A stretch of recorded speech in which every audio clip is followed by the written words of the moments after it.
మైదానంలో విరాట్ కోహ్లీ ఉంటే అద్భుతాలకు అస్సలంటే అస్సలు లోటే ఉండదు. అయితే నిజానికి విరాట్ కోహ్లీ ఎంత ఎమోషనల్ అంటే కోపం వస్తే తనంత క్రూరుడు ఇంకోళ్ళు ఉండరు. అదే ప్రేమో, ఆనందమో వస్తే తనంత గొప్పవాళ్ళు ఇంకొకటి ఉండరు. అయితే రాజస్థాన్ అలాగే బెంగుళూరు జట్ల మధ్య మ్యాచ్ జరిగినప్పుడు ఒక వింత విశేషం చోటు చేసుకుంది. అదేంటనేది ఇప్పుడు మనం చూద్దాం. అయితే దీనికన్నా ముందు చాలా అంటే చాలా ఇన్సిడెంట్స్ జరిగాయి. మనందరికీ తెలిసిన విషయం ఏంటంటే వైభవ్ సూర్యవంశీ నిన్న చితక్కొట్టాడు. ఏకంగా అసలు 4లు, 6లతో మైదానం హోరెత్తిపోయింది.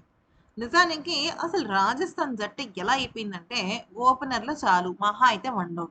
అంతకు మించి అసలు ఫినిషర్ పాత్ర అనేది అవసరం లేదు. ఫినిషర్ పాత్రలో ప్లేయింగ్ 11లో ఉన్నప్పటికీ కూడా ఆ ఆటగాడు చెప్పాలి అంటే ఫ్రాంక్లీ అసలు బెంచ్‌కి పరిమితం అయిపోయినట్టే. అలాగా ఓపెనర్‌లతో పాటుగా రియాన్ పరాగ్, ధ్రువ్ జురేల్ ఇద్దరు అదరగొట్టేస్తున్నారు. ఇక వైభవ్ సూర్యవంశీ అయితే ఏంటంటే అవతల వైపు ఉన్నది వరల్డ్స్ నంబర్ 1 బౌలరా? లేకపోతే చిన్న బచ్చానా? ఇలాంటివి కూడా ఏం పట్టించుకోకుండా అద్భుతంగా రాణిస్తున్నాడు. ఈ నేపథ్యంలో ఆహ్, విరాట్ కోహ్లీ తిన దగ్గరికెళ్ళాడు. వైభవ్ సూర్యవంశీ దగ్గరికెళ్ళాడు. మ్యాచ్ ఓడిపోయిన తర్వాత వెంటనే వెళ్ళి అక్కడ ఏమని రాసాడంటే అంటే తనని అప్రిషియేట్ చేశాడన్నమాట.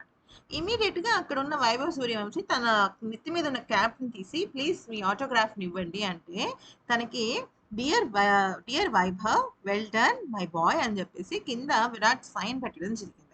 ఇది చాలా అంటే చాలా ఎమోషనల్ అయిపోయాడు వైభవ్ సూర్యవంశీ. ఎందుకంటే నార్మల్‌గా వైభవ్ చిన్నప్పటి నుంచి మన ఈ విరాట్ కోహ్లీ ఆటని చూస్తూ పెరుగుతూ వచ్చాడు. విరాట్ కోహ్లీ అంటే చాలా ఇష్టమని లాస్ట్ ఇయర్ తన ఫస్ట్ మ్యాచెస్‌లో సెంచరీ కొట్టినప్పుడే చెప్పాడు. అలాంటిది ఇప్పుడు అదే విరాట్ కోహ్లీ వచ్చి తనని ఇంతలాగా అప్రిషియేట్ చేయడం నిజంగా తను తట్టుకోలేకపోయాడన్నమాట.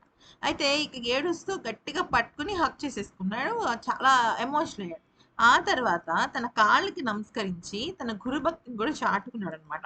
అయితే ఇదంతా మైదానంలో జరుగుతున్నప్పుడు సహచర ఆటగాళ్ళు గాని, అక్కడ చూస్తున్న మైదానం గాని అసలు అరుపులతో, కేకలతో హోరెత్తించేశారన్నమాట. ఇది జరిగిన విషయం.